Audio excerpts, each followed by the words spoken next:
What would you do if Alexander the Great, perhaps the greatest leader of all time, presented himself in front of you and you had the right to choose the subject that you were going to talk about? Would you talk about his achievements, or maybe ask for advice?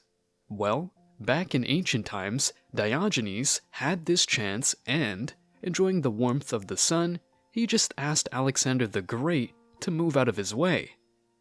You see, Diogenes was a cynic. Today, cynics are seen as lazy people that sit in front of their TVs all day, eating and screaming at their screens, but that was not the original idea behind cynicism. Originally, a cynic is someone who believes that human conduct is fully motivated by self-interest.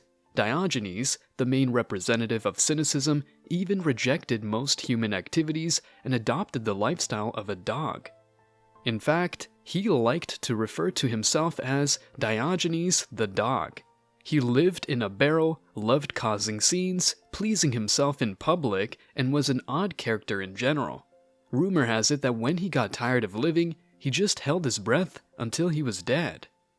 Even though Diogenes was most certainly a phenomenal character, there's no doubt that he took the concept of cynicism a bit too far.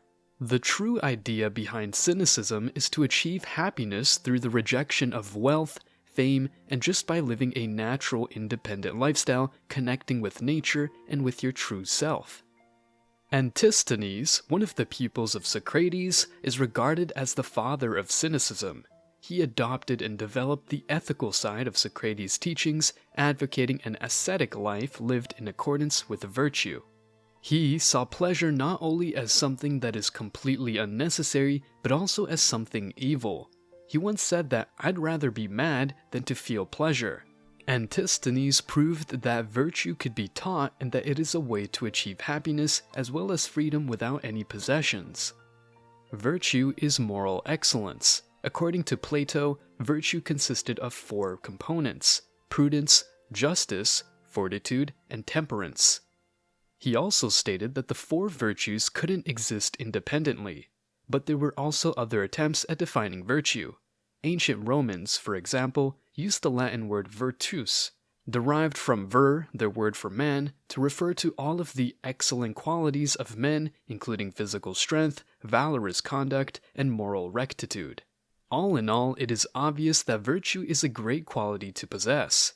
Like everything, becoming a cynic requires practice, since a cynic is very different from a regular human being.